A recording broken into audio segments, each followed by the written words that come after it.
राधे राधे, हर हर महादेव। ईश्वर की कृपा से आप सभी लोग प्रसन्नचित्त होंगे। मित्रों, आज का दिन बहुत ही शुभ है। आज है सफला एकादशी। ओम नमः शिवराम शिवराम शिव शिव। ऐं क्लीं ह्रीं शिव शिव। कृष्ण कृष्ण शिवराम हरि। श्री कृष्ण गोविंद हरे मुरारी, हे नाथ नारायण, हे वासुदेवाय। हरे कृष्ण कृष्ण कृष्ण हरे हरे, हरे राम राम राम हरे हरे। महाराज युधिष्ठिर ने पूछा, हे जनार्दन, पौष कृष्ण एकादशी का क्या नाम है? उस दिन कौन से देवता का पूजन किया जाता है और उसकी क्या विधि है? कृपया मुझे बताएं। भक्त वत्सल भगवान श्री कृष्ण कहने लगे कि हे धर्मराज, मैं तुम्हारे स्नेह के कारण तुमसे कहता हूँ कि एकादशी व्रत के अतिरिक्त मैं अधिक से अधिक दक्षिणा पाने वाले यज्ञ से भी प्रसन्न नहीं होता हूँ। अतः इसे अत्यंत भक्ति और श्रद्धा से युक्त होकर सुनो।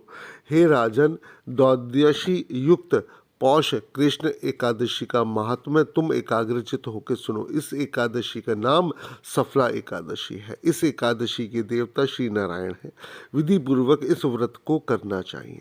जिस प्रकार नागों में शेष नाग, पक्षियों में गरुड़, सब ग्रहों में चंद्रमा, यज्ञों में अश्वमेघ और देवताओं में भगवान श्री विष्णु श्रेष्ठ है, उसी तरह सब व्रतों में एकादशी का व्रत श्रेष्ठ है। जो मनुष्य सदैव एकादशी का व्रत करते हैं वह मुझे परम प्रिय है। अब इस व्रत को करने की विधि कहता हूँ। मेरे पूजा करने के लिए ऋतु के अनुसार फल, नारियल, नींबू, नैवेद्य आदि 16 वस्तुओं का संग्रह करें। इस सामग्री से मेरी पूजा करने के बाद रात्रि जागरण करना चाहिए। इस एकादशी के व्रत के समान यज्ञ, तीर्थ, दान, तप तथा और कोई भी दूसरा व्रत नहीं है। 5000 वर्ष तप करने से जो फल मिलता है उससे भी अधिक सफल एकादशी का व्रत करने से मिलता है। हे राजन, अब आप भी इस एकादशी की कथा सुनिए। चंपावती नामक नगरी में एक महिषमान नाम का राजा राज्य करता था। उसके 4 पुत्र थे। उन सब में लुम्पक नाम वाला बड़ा राजपुत्र महापापी था। वह पापी सदा पर स्त्री और वैश्यागमन तथा दूसरे पूरे कारणों में अपने पिता का धन नष्ट किया करता था। सदैव ही देवता, ब्राह्मण, वैष्णवों की निंदा किया करता था। जब राजा को अपने बड़े पुत्र के कुकर्मों का पता चला तब उन्होंने उसे अपने राज्य से निकाल दिया। तब वह विचार करने लगा, कहाँ जाऊं, क्या करूं। अंत में उसने चोरी करने का निर्णय लिया। दिन में वह वन में रहता और रात्रि को अपने पिता की नगरी में चोरी करता तथा प्रजा को तंग करने और उन्हें मारने का कुकर्म करता। कुछ समय पश्चात सारी नगरी भयभीत हो गई। वह वन में रहकर पशु आदि को मारकर खाने लगा। नागरिक और राज्य के कर्मचारी उसे पकड़ लेते, किंतु राजा के भय से उसे छोड़ देते। वन के एक अति प्राचीन विशाल पीपल का वृक्ष था। लोग उस पीपल के वृक्ष की भगवान के समान पूजा करते थे। उसी वृक्ष के नीचे वह महापापी लुम्पक रहा करता था। इस वन को लोग देवताओं की क्रीड़ा स्थली मानते थे। कुछ समय के पश्चात पौष कृष्ण पक्ष की दशमी के दिन वह वस्त्रहीन होने के कारण शीत के चलते सारी रात्रि सो नहीं सका। उसके हाथ पैर अकड़ गए। सूर्योदय होते होते वह मूर्छित हो गया। दूसरे दिन एकादशी को मध्याह्न के समय सूर्य की गर्मी पाकर उसकी मूर्छा दूर हुई। गिरता पड़ता वह भोजन की तलाश में निकला। पशुओं को मारने में वह समर्थ नहीं था, अतः पेड़ों के नीचे गिरे हुए फल उठाकर वापस उसी पीपल वृक्ष के नीचे आ गया। उस समय तक भगवान सूर्य अस्त हो चुके थे। वृक्ष के नीचे फल रखकर कहने लगा, हे भगवान, अब आपके ही अर्पण है यह फल, आप ही तृप्त हो जाइए। उस रात्रि को दुख के कारण रात्रि को नींद भी नहीं आई। उसके इस उपवास और जागरण से भगवान अत्यंत प्रसन्न हो गए और उसके सारे पाप नष्ट हो गए। दूसरे दिन प्रातः एक अति सुंदर घोड़ा अनेक सुंदर वस्तुओं से सजा हुआ उसके सामने आकर खड़ा हो गया।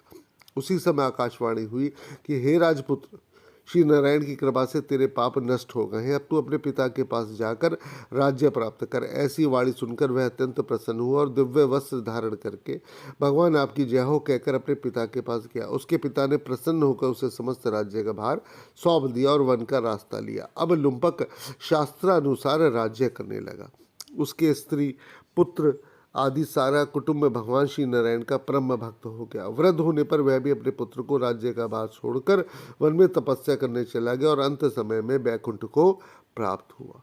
अतः जो मनुष्य इस परम पवित्र सफला एकादशी का व्रत करता है उसमें अंत में मुक्ति मिलती है। यह है, और जो नहीं करते हैं वह पूंछ और सींगों से रहित पशुओं के समान है।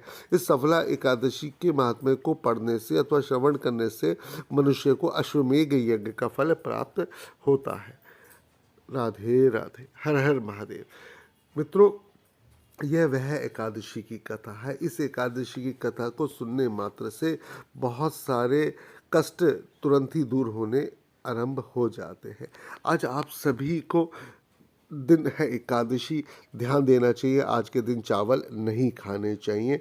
आज के दिन किसी भी कीमत पर जो भी व्यक्ति, जो लोग व्रत नहीं रह पाते हैं किसी भी कारणवश, तो उनको आज के दिन किसी भी कीमत पर चावल नहीं खाने चाहिए। आज के दिन कोई भी पेड़ पौधे को नहीं तोड़ा जाता है।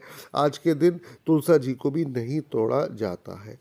और प्रयास करना चाहिए आज के दिन सभी कार्य ठाकुर जी के श्री चरणों का ध्यान करके ही करना चाहिए। मित्रों, एक मंत्र बहुत ही अच्छा सा बता रहा हूँ जो भगवान कृष्ण, राम और देवादिदेव महादेव को समर्पित है। वह मंत्र इस प्रकार है: ओम नमः शिवराम शिवराम शिव शिव, एम क्लीम ह्रीम शिव शिव, कृष्ण कृष्ण शिवो राम हरिः।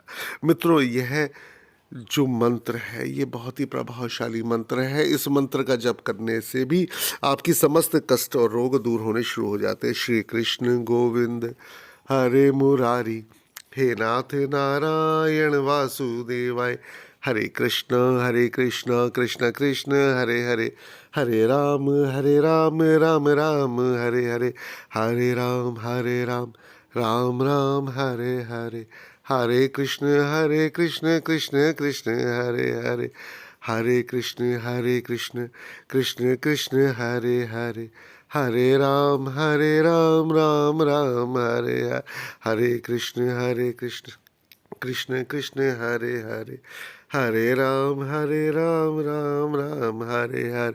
श्री कृष्ण गोविंद हरे मुरारी, हे नाथ नारायण वासुदेवाय। श्री कृष्ण गोविंद हरे मुरारी, हे नाथ नारायण वासुदेवाय। राम राम हरे हरे, हरे कृष्ण कृष्ण कृष्ण हरे हरे, हरे कृष्ण। राधे राधे, राधे राधे, राधे राधे, हर हर महादेव।